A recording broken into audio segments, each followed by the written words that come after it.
எப்போதாவது கவனித்திருக்கிறீர்களா? ஒரு குழந்தை தன் தாய்மொழியை கேட்கும்போது அது வீடு போல் உணர்கிறது. இது நமது கலாச்சாரத்தை நெருக்கமாக வைக்கிறது. தூரம் இருந்தாலும் குடும்பம் நெருக்கமாக இருக்கும். ஒவ்வொரு சொல்லும் முக்கியம். ஒரு சொல் நினைவை உருவாக்கும், ஒரு நினைவு நம்பிக்கையை உருவாக்கும், ஒரு மொழி உண்மையான சேர்ந்துணர்வை உருவாக்கும். வணக்கம். தமிழ் 100 சொற்கள் பயணத்தில் இணையுங்கள். குழந்தைகள் கேட்கட்டும், பேசட்டும், பெருமைப்படட்டும். இன்று தொடங்குங்கள். வணக்கம் என் செல்ல குழந்தைங்களே, எல்லாரும் எப்படி இருக்கீங்க? இன்னைக்கு நாம ஒரு சூப்பரான விஷயத்தை பத்தி தெரிஞ்சுக்க போறோம். அதுதான் நம்ம குடும்பம், அதாவது நம்ம ஃபேமிலி. சரி, இந்த விழுக்கத்துல நாம என்ன பார்க்க போறோம் தெரியுமா? தமிழ்ல நம்ம வீட்ல இருக்கிறவங்கள எப்படி அன்பா கூப்பிடுறதுன்னு கத்துக்க போறோம். தமிழ்ல உறவுகளை கூப்பிடும்போது அதுல வெறும் வார்த்தை மட்டும் இருக்காது, நிறைய அன்பும் மரியாதையும் கலந்துருக்கும். சரின்னு நினைக்கிறீங்களா? வாங்க, இந்த அழகான பயணத்தை நாம இப்போ ஒன்னாவே தொடங்குவோம். இப்போ நம்ம வார்த்தைகளை பார்க்கறதுக்கு முன்னாடி ஒரு குட்டி ரகசியம் சொல்றேன். தமிழ்ல வார்த்தைகளை சரியா சொல்லணும்னா அதோட ஓசைகளை நம்ம நல்லா கவனிக்கணும். உதாரணமா ஆ அப்படிங்கிறது குரில் ஓசை, அதாவது கொஞ்சம் குட்டியான ஓசை. அம்மா அப்படின்னு சொல்லும்போது வர்ற முதல் எழுத்து, சரியா? ஆனா ஆ அப்படிங்கிறது நெடில் ஓசை, கொஞ்சம் நீளமா சொல்லணும். தாத்தா அப்படின்னு சொல்லி பாருங்க, அந்த வித்தியாசம் புரியும். நான் சொல்லும்போது நல்லா கவனிச்சு மெதுவா என்னோடனே சேர்ந்து சொல்லுங்க, சரியா? இதோ நம்ம முதல் வார்த்தை வந்தாச்சு. மதர் அப்படிங்கிறத தமிழ்ல அம்மா அப்படின்னு நாம அன்பா கூப்பிடுவோம். இப்போ நான் சொல்றேன், எனக்கு அப்புறம் நீங்களும் சத்தமா சொல்லுங்க பாப்போம். அம்மா. மிக நன்று, ரொம்ப அழகா சொன்னீங்க. சரி, இப்போ அடுத்த உறவு யாருன்னு பார்க்கலாமா? ஃபாதர் அப்படிங்கிறத தமிழ்ல அப்பா அப்படின்னு நம்ம சொல்லுவோம். இப்போ நீங்க சொல்லுங்க பாப்போம். அப்பா. அருமை, செம்மையா சொல்றீங்க. நாம கொஞ்சம் முன்னாடி குரில் நெடில் ஓசைகளை பத்தி பேசணும், ஞாபகம் இருக்கா? இங்க அந்த நீளமான ஆ ஓசைய நல்லா கவனிங்க. கிராண்ட்ஃபாதர் அப்படிங்கறத தமிழ்ல தாத்தா அப்படின்னு நாம கூப்பிடுவோம். என்னோட சேர்ந்து சத்தமா சொல்லுங்க, தாத்தா. ரொம்ப நல்லா சொன்னீங்க. அடுத்ததா கிராண்ட் மதர். இவங்கள தமிழ்ல பாட்டி அப்படின்னு ரொம்ப அன்பா கூப்பிடுவோம். நீங்களும் அதே அன்போட சொல்லுங்க பாப்போம். பாட்டி. சிறப்பு, அப்படியே மனசுல பதிய வச்சுக்கோங்க. இப்போ உங்களுக்கு ஒரு மூத்த சகோதரர், அதாவது எல்டர் பிரதர் இருந்தா அவரை தமிழ்ல எப்படி கூப்பிடுவோம் தெரியுமா? அண்ணன் அப்படின்னு சொல்லணும். கொஞ்சம் தெளிவா சொல்லுங்க. அண்ணன். மிக நன்று, சூப்பரா கத்துக்கிறீங்க. அதே போலவே உங்களுக்கு ஒரு மூத்த சகோதரி, அதாவது எல்டர் சிஸ்டர் இருந்தா அவங்கள தமிழ்ல அக்கா அப்படின்னு கூப்பிடணும். சத்தமா சொல்லுங்க பார்க்கலாம், அக்கா. அருமை. சரி, உங்களுக்கு ஒரு இளைய சகோதரர், அதாவது யங்கர் பிரதர் இருந்தா என்ன சொல்றது? தமிழ்ல தம்பி அப்படின்னு செல்லமா கூப்பிடலாம். சொல்லுங்க, தம்பி.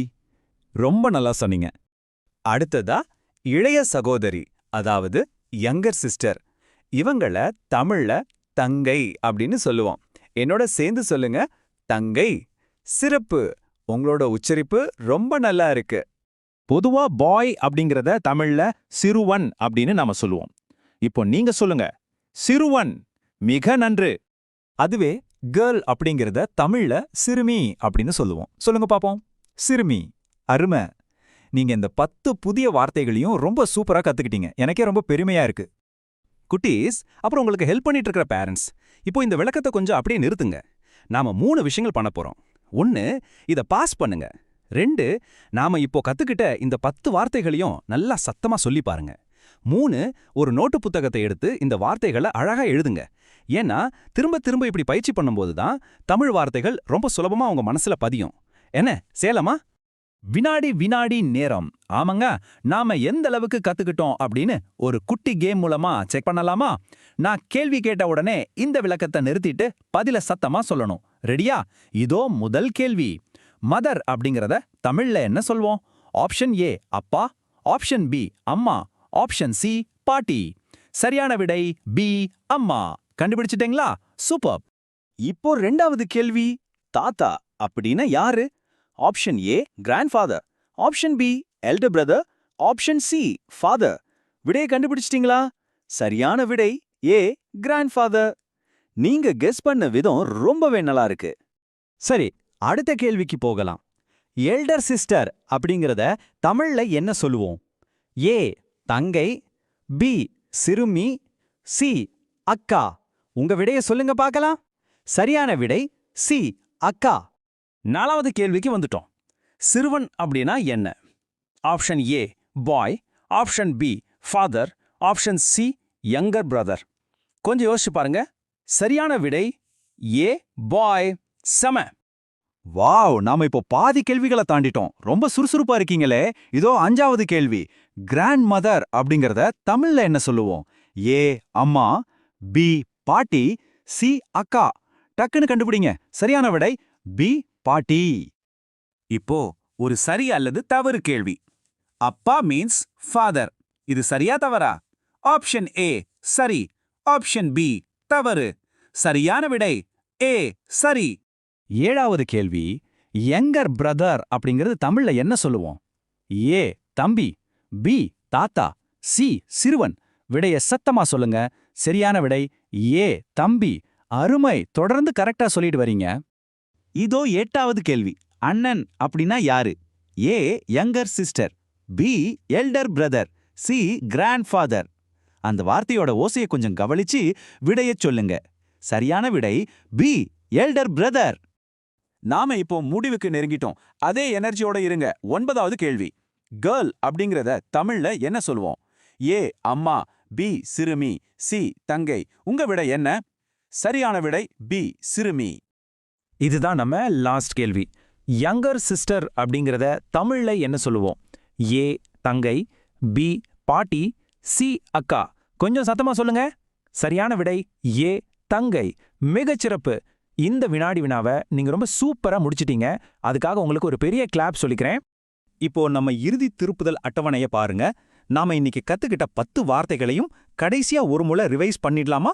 மதர் அம்மா, ஃபாதர் அப்பா, கிராண்ட்ஃபாதர் தாத்தா, கிராண்ட் மதர் பாட்டி, எல்டர் பிரதர் அண்ணன், எல்டர் சிஸ்டர் அக்கா, யங்கர் பிரதர் தம்பி, யங்கர் சிஸ்டர் தங்கை, பாய் சிறுவன், கேர்ள் சிறுமி. இந்த வார்த்தைகளை தினமும் உங்க வீட்ல இருக்கிறவங்களோட பேசி பழகுங்க. ஏன்னா தமிழ்ல அன்பா பேசுறதே ஒரு தனி அழகுதாங்க. நாம வெறும் ஒரு மொழியை மட்டும் கத்துக்கல. இந்த வார்த்தைகள் வழியா நம்ம குடும்பத்து மேல இருக்கிற அன்பையும் ஆழமான பிணைப்பையும் உணர்றோம். அதனால அடுத்த முறை உங்க குடும்பத்துல இருக்கிறவங்கள கூப்பிடும்போது இந்த தமிழ் வார்த்தைகளை யூஸ் பண்ணி பாருங்க. அந்த அன்பு எப்படி இன்னும் அதிகமாகுதுன்னு நீங்களே கவனிப்பீங்க. என்ன, நான் சொல்றது சரிதானே? தொடர்ந்து தமிழ அன்புடன் கற்போம். நன்றி குழந்தைகளே. இது தமிழ் உறவுமுறைச் சொற்கள் மற்றும் குடும்பப் பெயர்கள் பற்றிய உங்கள் விரைவான சுருக்கம். சிறுவர்களுக்கான இந்த அருமையான அடிப்படை பாடம் 10 முக்கிய குடும்ப உறவுச் சொற்களை கத்துக் கொடுப்பதோடு இந்த குடும்ப பாத்திரங்கள் எப்படி வீட்ல ஆழமான அன்பையும் பிணைப்பையும் உருவாக்குதுன்னு ரொம்ப அழகா சொல்லுது. சரி, முதலாவது நம்மளோட அடிப்படை உறவுகளான அம்மா, அப்பா, தாத்தா, பாட்டி. இத பாப்போம். நீங்க எப்பவாச்சும் யோசிச்சு பாத்திருக்கீங்களா? ஆ அப்படிங்கிற குரில் ஒலியில தொடங்குற அம்மா அப்பாவுக்கும் ஆ அப்படிங்கிற நெடில் ஒலியில தொடங்குற தாத்தா பாட்டிக்கும் இடையில இருக்கிற அந்த உச்சரிப்பு எப்படி தலைமுறையையும் உறவுகளோட தன்மையையும் ரொம்ப நுட்பமா வேறுபடுத்துதுன்னு கொஞ்சம் சிந்திச்சு பாருங்க. இந்த உச்சரிப்பு நுட்பம் மாதிரியே வயசு அடிப்படையில நாம பயன்படுத்துற வார்த்தைகள்லயும் ஒரு ஆழமான மரியாதை ஒளிஞ்சிருக்கு. இரண்டாவதாக நம்ம உடன்பிறப்புகளை எடுத்துக்கலாம். அண்ணன், அக்கா, தம்பி, தங்கை, அப்புறம் சிறுவன், சிறுமி. இந்த சொற்கள்லாம் வெறும் பேர்கள் கிடையாதுங்க. சொல்லப்போனா இது எல்லாமே ஒரு குடும்பத்தோட மரியாதை படிநிலைய காட்டுற ரொம்ப அழகான வரைபடங்கள்னு தான் சொல்லணும். இறுதியாக இதையெல்லாம் வெறும் புத்தகத்தோட நிறுத்திக்காம எப்படி நடைமுறைப்படுத்துறது? இந்த 10 வார்த்தைகளை சும்மா மனப்பாடம் செய்யறதை விட. ஹலோ செல்லக்குட்டீஸ், நம்முடைய இந்த ஜாலியான விளக்க பயிற்சிக்கு உங்க எல்லாரையும் அன்போட வரவேற்கிறேன். இன்னைக்கு நாம ஒரு அழகான தோட்டத்துல அப்படியே நடந்துகிட்டே பறவைகள், சின்ன சின்ன உயிரினங்கள், அப்புறம் ரொம்ப சுவையான பழங்களோட தமிழ் பெயர்களை கத்துக்க போறோம். முக்கியமா இது எந்த தேர்வும் கிடையாது, ஓகே? எந்த டென்ஷனும் வேண்டாம். ஜஸ்ட் கேட்டு அப்படியே திரும்ப சொல்ல ஒரு ஃபன்னான பயிற்சி தான் இது. ரெடியா? முதல் வார்த்தையிலிருந்தே ஆரம்பிக்கலாமா? வானத்துல சிறகடிச்சு பறக்குமே, அது நம்ம பொதுவா தமிழ்ல பறவை அப்படின்னு சொல்வோம். என் கூட சேர்ந்து ஒரு முறை சொல்லுங்க பாப்போம். பறவை. ரொம்ப சூப்பர். தினமும் நம்ம வீட்டை சுத்தி எவ்வளவு விதவிதமான பறவைகள் வானத்துல சுதந்திரமா பறக்கிறத பாக்குறோம் இல்லையா? இப்போ அதோட பெயர்களை ஒவ்வொன்னா தெரிஞ்சுக்கலாம் வாங்க. சரி, நாம நேரா விஷயத்துக்குள்ள போயிடலாம். இப்போ நீங்க உங்க தோட்டத்துல இருக்கிறதா கற்பனை பண்ணிக்கோங்க. அப்படியே மேல வானத்தை நிமிர்ந்து பாருங்க. தினமும் காலையில தன் குரலால எல்லாரையும் சீக்கிரமாவே எழுப்பி விடுற இந்த கருப்பு நிற பறவைக்கு என்ன பேருன்னு உங்களுக்கு தெரியுமா? ஆமா, இதுதான் காகம். தினமும் காலையில தனக்கு ஒரு சின்ன உணவு கிடைச்சா கூட கா கா அப்படின்னு சத்தம் போட்டு தன் நண்பர்களையெல்லாம் கூப்பிட்டு ரொம்ப ஒற்றுமையா உணவை பகிர்ந்து சாப்பிடும் ஒரு அருமையான பறவை இது. இப்ப நல்ல சத்தமா சொல்லுங்க, காகம். மிக நன்று. இப்போ அப்படியே அந்த மரக்கிளைய கொஞ்சம் நிமிர்ந்து பாருங்க. அங்கே உட்கார்ந்துகிட்டு தன்னோட சிவப்பான மூக்கால பழங்களையும் விதைகளையும் ரொம்ப லாவகமா கொத்திச் சாப்பிடுற இந்த பச்சை பசேல்னு இருக்கிற அழகான பறவை என்னன்னு சொல்லுங்க பாப்போம். எக்ஸாக்ட்லி, இதுதான் கிளி. பார்க்கவே எவ்ளோ கலர்ஃபுல்லா ரொம்ப அழகா இருக்குல்ல? என்னோட சேர்ந்து நல்ல சத்தமா சொல்லுங்க பார்க்கலாம். கிளி. இதையே நாம ஒரு முழு வாக்கியமா சொல்லி பழகலாமா? கிளி நிறமுள்ள பறவை. அதாவது கிளி ஒரு கலர்ஃபுல்லான பறவை. தினமும் இதுபோல சின்ன சின்ன வாக்கியங்களை நீங்க அமைத்து பழகினா உங்களோட தமிழ் பேச்சு இன்னும் சூப்பரா இருக்கும். இப்போ இந்த 2 பறவைகளை கொஞ்சம் ஒப்பிட்டு பாப்போம். நம்ம வீட்டு வாசல்லையும் முத்தத்திலையும் சின்ன சின்னதா தாவி தாவி ஓடி தானியங்களை பொறுக்கி தின்னும் அந்த சின்ன பறவைக்கு பேர்தான் குருவி. அதே போல குளத்து தண்ணியில ரொம்ப சந்தோஷமா ஜாலியா நீச்சல் அடிச்சு விளையாடும் பறவைதான் வாத்து. குருவி துருதுருன்னு குதிக்கிறதும் வாத்து அழகா நீந்துறதும் பார்க்கவே ரொம்ப தனி அழகுதானே, இல்லையா? ஓகே, இவ்ளோ நேரம் மேல வானத்துல பறக்கிற பறவைகளை பார்த்துட்டோம். இப்போ கொஞ்சம் அப்படியே கீழே இறங்கி நம்ம தோட்டத்துல உள்ள செடிகளுக்கு இடையிலயும் புற்களுக்கு உள்ளேயும் சுத்திட்டு இருக்கிற சின்ன சின்ன உயிரினங்களை கவனிக்கலாம் வாங்க. அட, அந்த பூவுக்கு மேல ரொம்ப மெதுவா வந்து உட்கார்ற அந்த கலர்ஃபுல்லான பெரிய பூச்சிய பாத்தீங்களா? ஒரு பூல இருந்து இன்னொரு பூவுக்கு சிறகடிச்சு பறக்கிற இந்த அழகான உயிரினத்தை தமிழ்ல எப்படி சொல்வீங்க? இது கொஞ்சம் பெரிய வார்த்தை தான். ஆனா இத நாம ரொம்ப சுலபமா ஈஸியா 4 பகுதிகளா பிரிச்சு படிக்கலாம். பட், டாம், பூச், சி. பட்டாம்பூச்சி. இப்போ எல்லாரும் சேர்ந்து சொல்லுங்க, பட்டாம்பூச்சி. வாவ், அருமை. வண்ணமயமான சிறகுகளோட பறக்கும் பட்டாம்பூச்சி எவ்வளவு அழகுல. இப்போ தரைய கொஞ்சம் உற்று பாருங்க. ஸ்ட்ரெயிட்டா வரிசையா அணிவகுத்து போகுதே, இது என்ன? இதுதான் எறும்பு. எங்கேயாவது ஒரு சின்ன இனிப்பு துண்டு கீழே விழுந்திருந்தா போதும், உடனே தன் நண்பர்கள் பட்டாளத்தையே கூட்டிட்டு வந்து ரொம்ப சுறுசுறுப்பா அதை தூக்கிட்டு போகும். சொல்லுங்க, எறும்பு. இந்த எறும்ப வச்சும் ஒரு சின்ன வாக்கியம் அமைச்சு பாப்போமா? எறும்பு சிறிய பூச்சி. இப்போ நீங்க சொல்லுங்க, எறும்பு சிறிய பூச்சி. பர்ஃபெக்ட், ரொம்ப சரியா சொன்னீங்க. காதுகளுக்கு பக்கத்துல ஒருன்னு ஒரு சத்தம் கேக்குதா? பூக்கள் மேல உட்கார்ந்து ரொம்ப சுறுசுறுப்பா இனிமையான தேனை சேகரிக்கும் அந்த பூச்சி எது? அதுதான் தேனீ. ஒவ்வொரு பூவா போய் தேன் எடுப்பதுதான் இந்த தேனீக்களோட அன்றாட வேலையே. சத்தமா சொல்லுங்க, தேனீ. இப்போ இந்த 2 சுவாரஸ்யமான உயிரினங்களை பாருங்க. தன்னோட முதுகிலேயே தான் வீட்டையே சுமந்துகிட்டு ரொம்ப ரொம்ப மெதுவா நிதானமா ஊர்ந்து போகும் உயிரினம்தான் நத்தை. இன்னொரு பக்கம் தினமும் தான் உணவிற்காக வீட்டின் மூலைகள்ல மிக திறமையா சூப்பரா வலை பின்னும் உயிரினம்தான் சிலந்தி. நத்தையோட நிதானமும் சிலந்தியோட புத்திசாலித்தனமும் நிஜமாவே இயற்கையோட ஒரு மேஜிக் தான். ஓகே குட்டீஸ், நாம ரொம்ப நேரமா தோட்டத்துல நடந்து நிறைய விஷயங்களை கத்துக்கிட்டோம். இப்போ நமக்கு ஒரு சின்ன பிரேக். Snacks time. தோட்டத்துல இருந்து பறிக்கப்பட்ட ரொம்ப சுவையான பழங்களை பத்தி இப்ப தெரிஞ்சுக்கலாமா? முதலாவது பழம் ரொம்பவே ஸ்பெஷலான மாம்பழம். மாம்பழம்னாலே ரொம்ப ரொம்ப இனிப்பா செம டேஸ்டா இருக்கும்ல. இந்த வாக்கியத்தை என்னோட சேர்ந்து சொல்லுங்க. மாம்பழம் ஒரு இனிப்பான பழம். சூப்பர். அடுத்ததா தினமும் நாம ரொம்ப விரும்பி சாப்பிடுற ஒரு பழம். இத உச்சரிப்பது ரொம்பவே சுவாரஸ்யமானது. வா ழை பா பழம், வாழைப்பழம். இந்த தூய தமிழ் வார்த்தைய உரக்க ரொம்ப பெருமையா சொல்லுங்க. வாழைப்பழம். மிக நன்று. இப்போ இத பாருங்க, இது ஆப்பிள் பழம். தினமும் ஒரு ஆப்பிள் சாப்பிட்டா நம்ம உடம்புக்கு ரொம்ப ரொம்ப நல்லது. இதையும் ஒரு வாக்கியமா சொல்லலாம். ஆப்பிள் பழம் ஒரு ஆரோக்கியமான பழம். என்னோட சேர்ந்து சொல்லுங்க, ஆப்பிள் பழம் ஒரு ஆரோக்கியமான பழம். குழந்தைகளே, நீங்க எல்லாரும் நிஜமாவே ரொம்ப கெட்டிக்காரர்கள். இதுவரைக்கும் கத்துக்கிட்டதே நீங்க எவ்ளோ வேகமா ஞாபகம் வச்சு சொல்றீங்கன்னு பார்க்கலாமா? ஒரு சூப்பரான ஸ்பீட் ரவுண்டுக்கு, அதான் விரைவு பயிற்சிக்கு நீங்க தயாரா? சரி, முக்கியமான விஷயம் என்னன்னா உங்க மெமரி பவரை செக் பண்றதுதான். நான் இங்கிலீஷ்ல வார்த்தைகளை சொல்வேன், நீங்க அதுக்கான தூய தமிழ் சொல்ல சத்தமா கத்தி சொல்லணும். ரெடியா? Let's go. க்ரோ, காகம். பேரட், கிளி. டக், வாத்து. ஸ்பைடர், சிலந்தி. மேங்கோ, மாம்பழம். வாவ், என்ன ஒரு ஸ்பீடு! அபாரம் குட்டீஸ், பிச்சிட்டீங்க. இவ்ளோ ஆர்வமா சூப்பரா சரியா பதிலளித்தவங்க எல்லாருக்கும் என்னுடைய மிகப்பெரிய பாராட்டுக்கள்.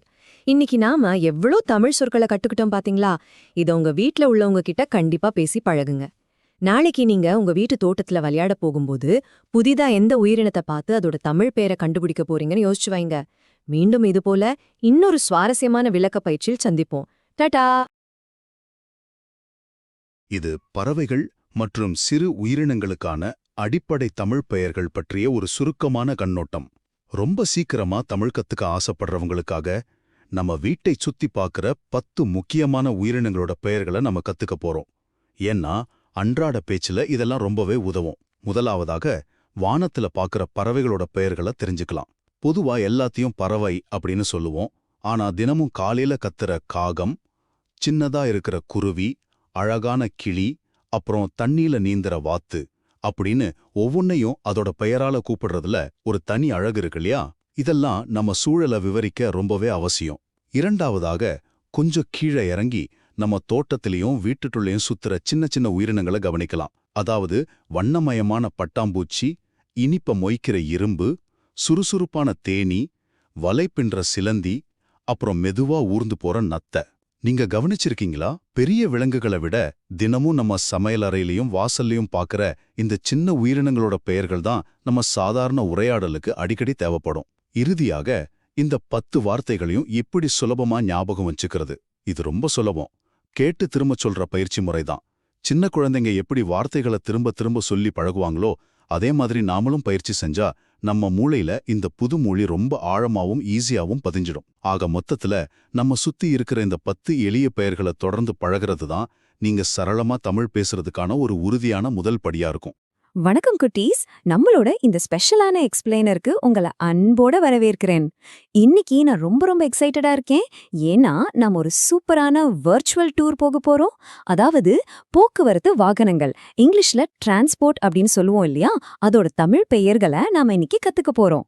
சரி வாங்க நேரடியா உள்ள போலாம். இதுதான் நம்ம வர்ச்சுவல் டூருக்கான டிக்கெட். என்ன குட்டீஸ், நீங்க எல்லாரும் பயணம் செய்ய ரெடியா? ரொம்ப சூப்பர். இன்னைக்கு நாம ரோட்ல, வானத்துல, அப்புறம் தண்ணில இப்படி நிறைய இடங்களுக்கு நேரா போய் அங்க என்னென்ன வாகனங்கள் இருக்கு அப்படின்னு தேடி கண்டுபிடிக்க போறோம். உங்க கண்களை நல்லா அகலமா திறந்து வச்சுக்கோங்க. நம்ம பயணம் இதோ தொடங்கியாச்சு. பாகம் 1. சாலையில் செல்லும் வாகனங்கள். வாங்க குட்டீஸ், கத்துக்கலாம். நாம தினமும் பயன்படுத்துற இந்த சின்ன வாகனத்தோட பேரு கார்.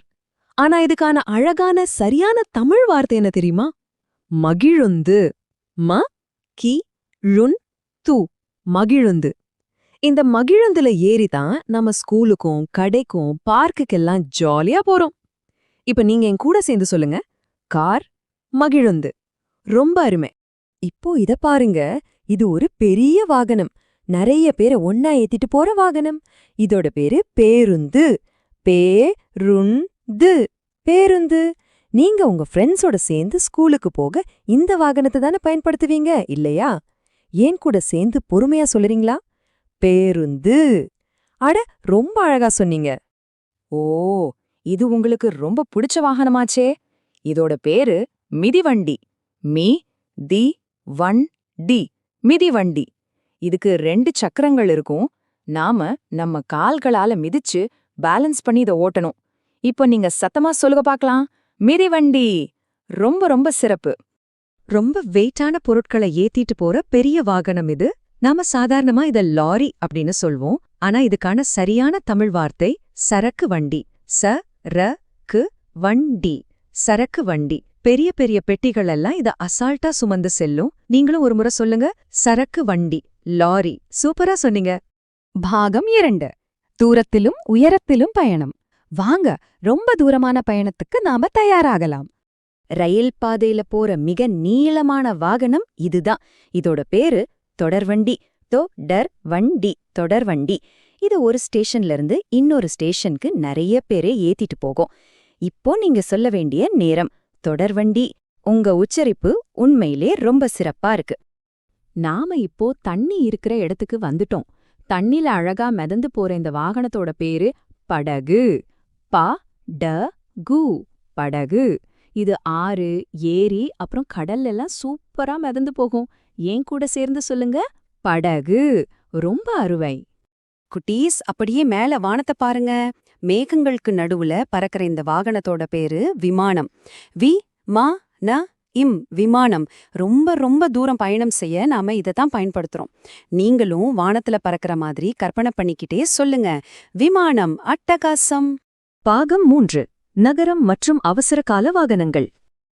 இப்போ சிட்டிக்குள்ள போய் ஆபத்து காலங்கள்ல நமக்கு உதவுற மிக முக்கியமான வாகனங்களை தேடலாம். இது ஒரு உயிர்காக்கும் வாகனம். உடம்பு சரியில்லாதவங்கள உடனே ஹாஸ்பிட்டலுக்கு கொண்டு போற வாகனம். ஆம்புலன்ஸ் அப்படிங்கிறது பொதுவான வார்த்தை. ஆனா இதோட தமிழ் வார்த்தை நோயாளர் ஊர்தி. நோ யா லர் ஊர் தி. நோயாளர் ஊர்தி. நீங்களும் சொல்லுங்க, நோயாளர் ஊர்தி. கரெக்டா சொன்னீங்க.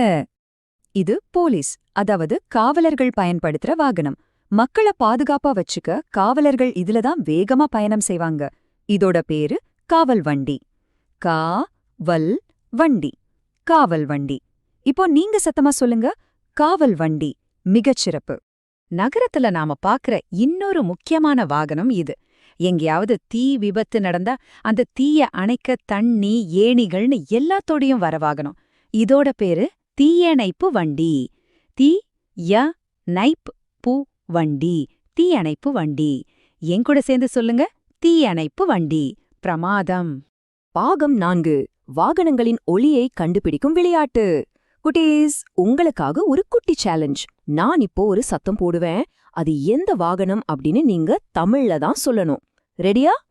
இதோ முதல் கேள்வி. ரயில் பாதையில ரொம்ப சத்தமா போற வாகனம் அது. ஷுகுபுக் ஷுகுபுக் அப்படின்னு சத்தம் போடும். அது எந்த வாகனம்? கொஞ்சம் சத்தமா சொல்லுங்க பார்க்கலாம். ஆமா, மிக சரியான விடை. தொடர் வண்டி. நீங்க ரொம்ப கரெக்டா கண்டுபிடிச்சிட்டீங்க. இப்போ அடுத்த கேள்விக்கு போலாமா? எங்கேயாவது தீப்பிடிச்சா சிவப்பு வழக்குகளை எரிய விட்டு வியூ வியூ அப்படின்னு அவசரமா போற வாகனம் எது? அது என்ன வாகனம்னு கண்டுபிடிங்க. அற்புதம்! அது தீயணைப்பு வண்டி. உங்க பதில் 100க்கு 100 சரி. தீயணைப்பு வண்டி அப்படிங்கிறது சரியான விடை. இப்போ கடைசி கேள்வி. இது 2 சக்கரங்கள் கொண்ட வாகனம். நீங்க அத காலால மிதிச்சு ஓட்டும்போது கைகளால ட்ரிங் ட்ரிங் ட்ரிங் ட்ரிங் அப்படின்னு பெல் அடிப்பீங்க.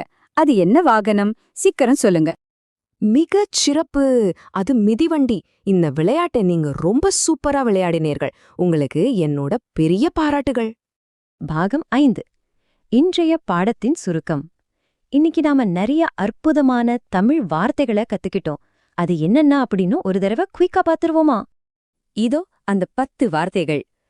கார் அல்லது மகிழுந்து, பேருந்து, தொடர்வண்டி, மிதிவண்டி, படகு, விமானம், சரக்கு வண்டி, நோயாளர் ஊர்தி, காவல் வண்டி மற்றும் தீயணைப்பு வண்டி. குட்டீஸ், இந்த 10 வார்த்தைகளை மட்டும் இன்னைக்கு நீங்க பிராக்டிஸ் பண்ணினா போதும். நீங்க எல்லாரும் இன்னைக்கு ரொம்ப ரொம்ப சிறப்பா கத்துக்கிட்டீங்க. புதிய வார்த்தைகளை கத்துக்கிறதுல நீங்க காட்டுற ஆர்வம் எனக்கு ரொம்ப சந்தோஷமா இருக்கு. சரி, உங்ககிட்ட நான் ஒரு கேள்வி கேட்கட்டுமா? நாளைக்கு நீங்க எந்த வாகனத்துல பயணம் செய்ய ஆசைப்படுறீங்க? அத உங்க அப்பா அம்மா கிட்ட தமிழ்ல சொல்லுங்க. மீண்டும் அடுத்த எக்ஸ்பிளைனர்ல உங்களை சந்திக்கிறேன். பாய் குட்டீஸ். இது சிறுவர்களுக்கான தமிழ் போக்குவரத்து சொற்களை பற்றிய விரைவான சுருக்கம்.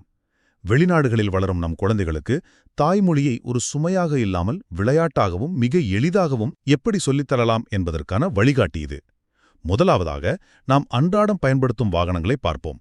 பேருந்து, மிதிவண்டி மற்றும் இருசக்கர வண்டி போன்றவற்றை அறிமுகப்படுத்துங்கள்.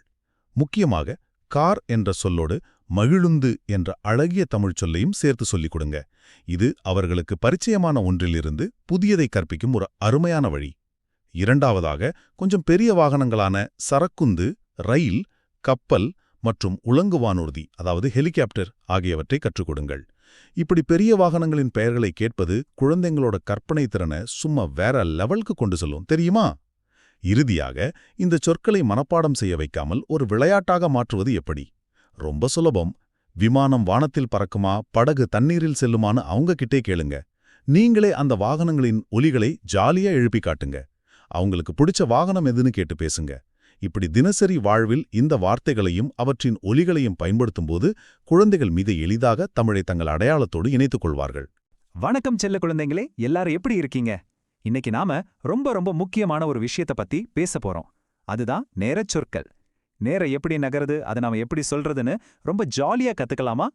புதுசா நிறைய வார்த்தைகளை கத்துக்க நீங்க எல்லாரும் தயாரா? நீங்க ரொம்ப உற்சாகமா இருக்கீங்கன்னு எனக்கு இங்க இருந்தே தெரியுது. சரி, வாங்க, நேரத்தை வீணாக்காம நாம உடனே ஆரம்பிக்கலாம். நம்ம முதல் வார்த்தை காலை. காலை. காலை. ஒரு நாள் ஆரம்பிக்கிற நேரத்தை தான் நாம காலைன்னு சொல்றோம். காலையில சூரியன் எப்படி தகதகன்னு வெளிச்சத்தோட வரும்னு பார்த்திருக்கீங்களா? அந்த வெளிச்சம் வந்ததும் நாம தூப்பத்திலிருந்து எழுந்து பல் துலக்கிட்டு சுட சுட காலை உருந்து சாப்பிடுவோம்.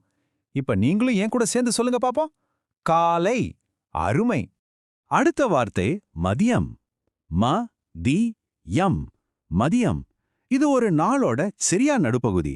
சூரியன் அப்படியே நம்ம உச்சிக்கு வந்துடும். இந்த நேரத்துல நாம பள்ளிக்கூடத்திலயோ இல்ல வீட்லயோ நல்லா பசியா மதிய உணவு சாப்பிடுவோம். சரி, இப்ப நீங்க சொல்லுங்க. மதியம். மிக நன்று. மூன்றாவதா நாம பார்க்க போற சொல் மாலை. மா-லை. மாலை. மதியத்துக்கு அப்புறம் வெயில் குறைஞ்சு காத்து ஜில்லுன்னு வருமே, அந்த இதமான நேரம்தான் மாலை. பள்ளிக்கூடம் முடிஞ்சு வீட்டுக்கு வந்து நண்பர்களோட மைதானத்துல ஓடி ஆடி விளையாடுற நேரம் இது. இப்ப நீங்களும் சத்தமா சொல்லுங்க. மாலை. அற்புதம். அடுத்து நாளோட கடைசி பகுதி இரவு. இரவு. இரவு. சூரியன் மறைஞ்சு இருட்டானதுக்கு அப்புறம் வானத்துல அழகழகா நட்சத்திரங்களும் நிலாவும் வரும்ல, அதுதான் இரவு நேரம். இந்த நேரத்துல நாம நல்லா சாப்பிட்டு நிம்மதியா தூங்கி ஓய்வெடுப்போம். சொல்லுங்க பாப்போம். இரவு. ரொம்ப அழகா சொன்னீங்க. இப்போ பாருங்க, ஒரு நாள் எப்படி நகருதுன்னு கவனிச்சிங்களா? முதல்ல நாள் தொடங்குற காலை, அப்புறம் மதியம், அதைத் தொடர்ந்து விளையாடுற மாலை, கடைசியா தூங்குற இரவு. இப்படிதான் சூரியன் வர்றதுல ஆரம்பிச்சு நிலா வர்ற வரைக்கும் ஒரு முழு நாள் முடியுது. நீங்க எல்லாரும் ரொம்ப கெட்டிக்காரங்க. அழகா கவனிச்சிட்டு வரீங்க. சரி, இப்ப நாட்களை எப்படி சொல்றதுன்னு பார்க்கலாம். இந்த வார்த்தை இன்று. இன்று. இன்று. இன்றுனா இன்னைக்கு நடந்துகிட்டு இருக்கிற நாள். அதாவது இப்ப நாம இந்த நேரச் சொற்களை கத்துக்கிட்டு இருக்கோம்ல, அதுதான் இன்று. மறுபடியும் சொல்லுங்க. இன்று. அழகு. அடுத்த வார்த்தை நேற்று. நேற்று. நேற்று. நேற்று அப்படிங்கிறது இன்னைக்கு வர்றதுக்கு முன்னாடியே நேத்தே முடிஞ்சு போன நாள். நேத்து நீங்க வேற ஏதாச்சும் பாடம் படிச்சிருப்பீங்க, இல்லனா விளையாடி இருப்பீங்கல்ல. நேத்து நடந்தது. நேற்று. என் கூடவே சொல்லுங்க. நேற்று. மிக நன்று. அடுத்ததா நாளை. நாளை. நாளை. நாளை அப்படிங்கிறது இன்னைக்கு முடிஞ்சதுக்கு அப்புறம் வரப்போற ஒரு புது நாள். இன்னைக்கு இரவு நீங்க தூங்கி எழுந்ததும் ஒரு அடுத்த நாள் பிறக்கும்ல, அதுதான் நாளை. நாளைக்கு நீங்க நிறைய புது விஷயங்கள் செய்வீங்க. இப்ப சொல்லுங்க. நாளை. மிகச்சிறப்பு. இப்ப காலம் எப்படி முன்னாடி போய்கிட்டே இருக்குன்னு கவனிச்சிங்களா? முதல்ல முடிஞ்சு போன நேற்று, அதுக்கப்புறம் இப்ப நடந்துட்டு இருக்கிற இன்று, அடுத்ததா புதுசா வரப்போற நாளை. இப்படிதான் காலச்சக்கரம் தொடர்ந்து சுத்திக்கிட்டே இருக்க குழந்தைங்களா. சரி, அடுத்து நாம இன்னும் கொஞ்சம் பெரிய கால அளவு பார்க்க போறோம். இது வாரம். வாரம். வாரம். ஒரு வாரத்துல மொத்தம் 7 நாட்கள் இருக்கு. திங்கள் செவ்வாயின்னு ஆரம்பிச்சு ஞாயிறு வரைக்கும் இருக்கிற அந்த 7 நாட்களும் சேர்ந்தது தான் ஒரு வாரம். நீங்களும் சொல்லுங்க பாப்போம். வாரம். ரொம்ப நல்லா சொன்னீங்க. நம்ம அடுத்த சொல் மாதம். மாதம். மாதம். நிறைய நாட்கள் சேர்ந்த ஒரு பெரிய கால பகுதி தான் எந்த மாதம். ஒரு மாதத்துல சாதாரணமா 30 அல்லது 31 நாட்கள் இருக்கும். ஒவ்வொரு மாதமும் நீங்க புது புது விஷயங்களை கத்துக்கலாம். இப்ப சொல்லுங்க. மாதம். அருமை. நேரச் சொற்கள்ல இன்னைக்கு நாம கத்துக்க போற கடைசி வார்த்தை ஆண்டு. ஆண்டு. ஆண்டு. ஒரு ஆண்டுல மொத்தம் 12 மாதங்கள் இருக்கு. ஒவ்வொரு ஆண்டும் நீங்க ரொம்ப சந்தோஷமா உங்க பிறந்த நாளை கொண்டாடுவீங்கல்ல, அதுதான் ஆண்டு. இப்ப சொல்லுங்க. ஆண்டு. பலே பலே, நீங்க நிஜமாவே கெட்டிக்கார குழந்தைங்க தான். நேரம் எப்படி பெருசாகி வளருதுன்னு பார்க்க ரொம்ப ஆச்சரியமா இருக்குல்ல. 7 நாட்கள் ஒன்னா சேர்ந்தா ஒரு வாரம் ஆகுது. பல வாரங்கள் ஒன்னா சேர்ந்தா ஒரு மாதம் ஆகுது. 12 மாதங்கள் சேர்ந்தா ஒரு பெரிய ஆண்டு ஆகுது. ஒரு சின்ன நாள்ல ஆரம்பிச்சு வருஷம் வரைக்கும் காலத்தோட இந்த தொடர்ச்சி எவ்வளவு அழகா இருக்கு பாத்தீங்களா? நாம இந்த 10 சொற்களையும் ரொம்ப சிறப்பா கத்துக்கிட்டோம். சரி, இப்ப நாம கத்துக்கிட்ட வார்த்தைகளை வச்சு ஒரு சின்ன கதை சொல்லட்டுமா? நேற்று ஒரு வாரம் முடிஞ்சு புது மாதம் பிறந்தது. இன்று காலை நான் சீக்கிரமா எழுந்தேன். மதியம் நல்லா சாப்பிட்டேன். மாலை நண்பர்களோட விளையாடினேன். இரவு நிம்மதியா தூங்குவேன். நாளை ஒரு புதிய நாள். வருஷம் முழுதும், அதாவது இந்த ஆண்டு முழுவதும் நான் இப்படிதான் மகிழ்ச்சியா இருப்பேன். பாத்தீங்களா, நாம படிச்ச சொற்கள் எல்லாமே நம்ம வாழ்க்கையோட எப்படி அழகா இணைச்சிருக்குன்னு. சரி குழந்தைங்களே, வாங்க, இப்போ உங்களுக்கு ரொம்ப ரொம்ப பிடிச்ச நேரம். அதுதான் வினாடி வினா நேரம். நீங்க எந்த அளவுக்கு கத்துக்கிட்டீங்கன்னு இப்ப நாம சோதனை பண்ணி பார்க்கலாமா? நான் இப்போ சில கேள்விகள் கேட்பேன். நீங்க சரியான பதில சத்தமா சொல்லணும். தயாரா இருக்கீங்களா? உங்களுக்கான முதல் கேள்வி. நாம எப்ப தூங்குவோம்? கொஞ்சம் யோசிச்சு பாருங்க. இருட்டானதுக்கு அப்புறம் வானத்துல நிலா வந்த பிறகு நாம எந்த நேரத்துல தூங்குவோம்? கண்டுபிடிச்சு சொல்லுங்க பாப்போம். அது இரவு. ஆமா, நீங்க சொன்ன பதில் 100க்கு 100 சரி. இரவு நேரத்துல தான் நாம தூங்குவோம். ஷபாஷ். இப்ப உங்களுக்கான அடுத்த கேள்வி. ஒரு நாளோட தொடக்க நேரம் என்ன? சூரியன் முதல்ல வெளில வர அந்த பொழுத நாம எப்படி கூப்பிடுவோம்? சத்தமா விடைய சொல்லுங்க. காலை. ரொம்ப அருமையா கண்டுபிடிச்சிட்டீங்க. காலை தான் ஒரு நாளோட தொடக்கம். உங்க நினைவாற்றல் நிஜமாவே ரொம்ப அற்புதம். சரி, இப்போ கடைசி கேள்வி. இது கொஞ்சம் சிந்திக்கக்கூடிய கேள்வி. அதனால நல்லா யோசிச்சு பதில் சொல்லுங்க. இன்னைக்கு வரதுக்கு முன்னாடி நேத்தே முடிஞ்சு போன அந்த நாளை நாம என்னன்னு சொல்வோம்? நேற்று. மிகச்சரியான விடை. நேற்றைய தினம் முடிஞ்சிடுச்சு அப்படிங்கறத நீங்க ரொம்ப தெளிவா புரிஞ்சுக்கிட்டீங்க. இந்த வினாடி வினாவுல நீங்க எல்லாருமே முழு மதிப்பெண்கள் வாங்கிட்டீங்க. என் அன்பான வாழ்த்துக்கள் குழந்தைகளே. ரொம்ப ரொம்ப சிறப்பு குழந்தைகளே. இன்னைக்கு நாம 10 முக்கியமான நேரச் சொற்களை ரொம்ப சுலபமா கத்துக்கிட்டோம். காலை, மதியம், மாலை, இரவுன்னு ஒரு நாளோட பகுதிகளையும், இன்று, நேற்று, நாளை, வாரம், மாதம், ஆண்டு அப்படின்னு கால அளவுகளையும் நாம தெரிஞ்சுக்கிட்டோம். இதெல்லாம் நீங்க உங்க வீட்ல அப்பப்போ பேசி பழகணும், சரியா? சரி, போறதுக்கு முன்னாடி நான் உங்ககிட்ட ஒரு கேள்வி கேட்கட்டுமா? நாளைக்கு நீங்க செய்ய போற ரொம்ப சுவாரஸ்யமான செயல் என்ன? அத பத்தி நல்லா யோசிச்சு வைங்க. நாம அடுத்த வகுப்புல இன்னும் நிறைய புது சொற்களோட சந்திக்கலாம். நன்றி, வணக்கம். தமிழ் நேரச் சொற்கள் பற்றிய சுருக்கமான பார்வை இதோ. வெளிநாட்டுல வளரும் குழந்தைகளுக்கான ஒரு அருமையான தமிழ் மொழி பாடங்கள் குறிப்பிலிருந்து எடுக்கப்பட்ட 10 அடிப்படை நேரச் சொற்களின் தொகுப்பு தான் இது. நம்ம அன்றாட வாழ்க்கைய தமிழ்ல எவ்வளவு எளிமையா அழகா பேச இந்த சொற்கள் ரொம்பவே முக்கியம்னு இது நமக்கு விளக்குது. முதலாவது, நாளின் பல்வேறு பகுதிகளை குறிக்கிற சொற்கள். அதாவது காலை, மதியம், மாலை, அப்புறம் இரவு. ஒரு நாளோட சுழற்சியை நாம எப்படி பிரிச்சு பார்க்கறது? உதிக்கிற வெளிச்சத்தில் ஆரம்பிச்சு உறங்குற இருள் வரையிலான ஒரு நாளோட அந்த முழு பயணத்தையும் இந்த 4 வார்த்தைகளும் எப்படி தெளிவா பிரிக்குதுன்னு பாருங்க. ரொம்ப ஆச்சரியமா இருக்குல்ல? இரண்டாவதாக, அடுத்தடுத்த நாட்களோட ஓட்டத்தை குறிக்கிற சொற்களை பார்ப்போம். இன்று, நேற்று மற்றும் நாளை. இத கொஞ்சம் யோசிச்சு பாருங்களேன். நிகழ்காலம், கடந்த காலம், எதிர்காலம்னு நம்ம அன்றாட வாழ்க்கையில நாம செய்யற ஒரு குட்டி கால பயணத்தை இந்த 3 சின்ன சொற்கள் எவ்வளவு அழகா சாத்தியமாக்குது. இறுதியாக, பெரிய கால அளவீடுகளை குறிக்கும் சொற்கள். அதாவது வாரம், மாதம் மற்றும் ஆண்டு. சிறு துளிகள் சேர்ந்து எப்படி ஒரு பெரு வெள்ளமாகுதோ அதே மாதிரிதான் தனித்தனி நாட்களெல்லாம் சேர்ந்து 7 நாட்கள் கொண்ட ஒரு வாரமாகவும், அப்புறம் மாதமாகவும், கடைசியா 12 மாதங்கள் சேர்ந்த ஒரு பெரிய ஆண்டாகவும் மாறுதுங்கிற அந்த விஷயம் நிஜமாவே ரொம்ப சுவாரஸ்யமான ஒண்ணு. இந்த அடிப்படையான நேரச் சொற்களை கற்பது நேரத்தை அளவிடுவதற்கு மட்டுமின்றி நம் அன்றாட வாழ்க்கை தருணங்களை தமிழ்ல மிக துல்லியமாக பகரவும் வழிகோலும். வணக்கம் என் செல்ல குழந்தைகளே. இந்த இனிமையான பாடத்துக்கு உங்களை அன்போடு வரவேற்கிறேன். நான் தான் உங்க ஆசிரியை. இன்னைக்கு நாம ரொம்பவும் சுவாரஸ்யமான ஒண்ணு கத்துக்க போறோம். அதுதான் எளிய வினைச்சொற்கள். அதாவது தினமும் நாம செய்யக்கூடிய செயல்களை தமிழ்ல எப்படி சொல்றதுன்னு பார்க்க போறோம். நீங்க எல்லாரும் தயாரா? வினைச்சொற்கள்னா என்னன்னு யோசிக்கிறீங்களா? நாம அல்லது விலங்குகள் என்ன செய்றோம் அப்படிங்கறத குறிக்கிற செயல் சொற்கள் தான் இந்த வினைச்சொற்கள். இத பார்த்து நீங்க கொஞ்சம் கூட பயப்படவே வேண்டாம். ரொம்ப ஈஸி. ஒவ்வொரு வார்த்தையும் நான் சொல்ல நீங்களும் என் கூட சேர்ந்தே சத்தமா சந்தோஷமா திருப்பி சொல்லுங்க. நாம எல்லாரும் ஒன்னா கத்துக்கலாம். பகுதி 1. உடலை அசைப்போம். நம்ம உடம்ப தினமும் எப்படியெல்லாம் அசைக்கிறோம் அப்படிங்கறத குறிக்கிற சொற்கள் தான் இவை. முதல் சொல் நடப்பது. நடப்பதுன்னா ஆங்கிலத்துல டு வாக் அப்படின்னு சொல்வோம். நாம தினமும் காலையில பார்க்லயோ அல்லது வீட்டுக்குள்ளேயோ நம்ம கால்களால மெதுவா நடந்து போவோம் இல்லையா? அதுதான் நடப்பது. இப்போ என்னோடு சேர்ந்து ரொம்ப அழகா சொல்லுங்க பாப்போம். நடப்பது. மிக நன்று. அடுத்த சொல் நிற்பது. நிற்பதுன்னா ஆங்கிலத்துல டு ஸ்டாண்ட். உட்காராம நம்ம கால்கள்ல நேரா நிக்கிறோம் இல்லையா? அதுதான் நிற்பது. சொல்லுங்க பாப்போம். நிற்பது. அருமை, ரொம்ப அழகா சொன்னீங்க. 3வது உட்காருதல். இதோட அர்த்தம் டு சிட். நாம டயர்டா இருக்கும்போது சேர்லயோ அல்லது தரையிலயோ ரிலாக்ஸா உட்காருவோம் இல்லையா, அதுதான் உட்காருதல். என் கூட சேர்ந்து சொல்லுங்க, உட்காருதல். ரொம்ப நல்லா சொன்னீங்க குழந்தைங்களே. பகுதி 2 புலன்களை பயன்படுத்து. இந்த சொற்கள் எல்லாம் நம்ம முகம், கண்கள், காதுகளை எப்படி பயன்படுத்துறோம் அப்படிங்கிறதுக்கானது. இந்த சொல் பார்ப்பது. பார்ப்பதுனா டு see அல்லது டு லுக்.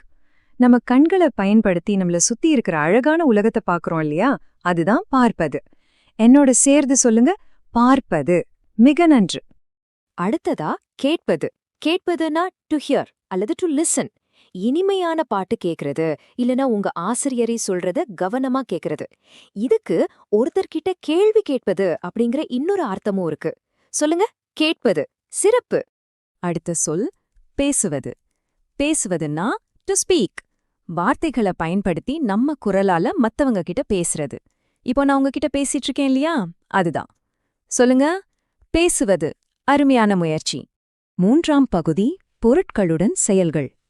இதுவரைக்கும் நாம கத்துக்கிட்ட வார்த்தைகளை தினமும் நாம பாக்குற பழங்கள், காய்கறிகளோட சேர்த்து எப்படி சொல்றதுன்னு பார்க்கலாமா? இப்போ ஒரு குட்டி கதை சொல்றேன் கேளுங்க. முதல்ல வருவது, அதாவது டு கம். ஒருத்தர் இங்க வராரு. வந்து என்ன செய்யறாரு? ஆப்பிள் பழம் எடுப்பது. ஒரு சூப்பரான ஆப்பிள் பழத்தை கையில எடுக்கிறாரு. அதுக்கப்புறம் போவது, அதாவது டு கோ. பழத்தை எடுத்துக்கிட்டு வேற இடத்துக்கு போறாரு. வருவது, எடுப்பது, போவது. எவ்வளோ ஈஸியா இருக்கு பாத்தீங்களா? அடுத்த சொல் கொடுப்பது. கொடுப்பதுனா டு கிவ். உங்க ஃப்ரெண்டுக்கு ரொம்ப ஆரோக்கியமான ஆரஞ்சு கலர் கேரட் ஒன்னு நீங்க கொடுக்கறதா நினைச்சுக்கோங்க. அதுதான் கொடுப்பது. சொல்லுங்க, கொடுப்பது. மிக நன்று. அடுத்து எடுப்பது. எடுப்பதுனா டு டேக். ஒரு இனிப்பான மஞ்சள் நிற மாம்பழத்தை நம்ம கையில எடுத்துக்கிறது தான் மாம்பழம் எடுப்பது. என் கூட சொல்லுங்க, எடுப்பது. சூப்பர். நாம ஏற்கனவே கத்துக்கிட்ட உட்காருதல் அப்படிங்கிற வார்த்தைய கொஞ்சம் ஞாபகப்படுத்தி பாருங்க. டைனிங் டேபிள்ல உட்காந்து ஒரு தட்டும் கரண்டியும் எடுத்து சாப்பாடு சாப்பிடுறதோ உங்க மனசுல கற்பனை பண்ணி பாருங்க. இந்த மாதிரி வார்த்தைகள் நம்ம அன்றாட வாழ்க்கையில எவ்ளோ பயன்படுதுன்னு இப்ப புரியுதா? 4ஆம் பகுதி ஒரு குட்டி தேர்வு. சரி குழந்தைங்களே, இப்போ ரொம்ப சுவாரஸ்யமான ஒரு பகுதிக்கு வந்துட்டோம். நீங்க இதையெல்லாம் எந்த அளவுக்கு ஞாபகம் வச்சிருக்கீங்கன்னு ஒரு குட்டி டெஸ்ட் வைக்கலாமா? சத்தமா பதில் சொல்ல தயாரா இருங்க. முதல் கேள்வி, நடப்பது அப்படின்னா ஆங்கிலத்துல என்ன? உங்களுக்கு ஆன்சர் தெரிஞ்சா சத்தமா சொல்லுங்க பாப்போம். ஆமா, நீங்க நினைச்சது கரெக்ட் தான். நடப்பதுனா டு வாக். மிகச்சரியா சொன்னீங்க. அடுத்த கேள்வி, பேசுவது அப்படின்னா என்ன அர்த்தம்? கொஞ்சம் யோசிச்சு சொல்லுங்க. அருமை. பேசுவதுனா டு ஸ்பீக். உங்களுக்கு எல்லாமே ரொம்ப ரொம்ப நல்ல ஞாபகம் இருக்கு. உங்களை நினைச்சு நான் ரொம்ப பெருமைப்படுறேன். இப்போ நாம கத்துக்கிட்ட எல்லா சொற்களையும் வேகமா ஒரு தடவை ரிவிஷன் பண்ணிடலாமா? என் கூட சேர்ந்தே சொல்லுங்க. நடப்பது, நிற்பது, உட்காருதல், பார்ப்பது, கேட்பது, பேசுவது, வருவது, போவது, கொடுப்பது மற்றும் எடுப்பது. தினமும் இந்த 10 எளிய வினைச்சொற்களை சொல்லிட்டே இருங்க. ஈஸியா பழகிடும். மிக நன்று. நீங்க எல்லாரும் இன்னைக்கு ரொம்ப சிறப்பா படிச்சீங்க. புது புது தமிழ் வார்த்தைகளை இவ்ளோ அழகாவும் ஆர்வத்தோடனும் கத்துக்கிட்டதுக்கு உங்களுக்கு என்னோட அன்பான பாராட்டுக்கள். உங்க முயற்சி உண்மையிலே ரொம்ப அருமையானது. இறுதியா உங்ககிட்ட ஒரே கேள்வி.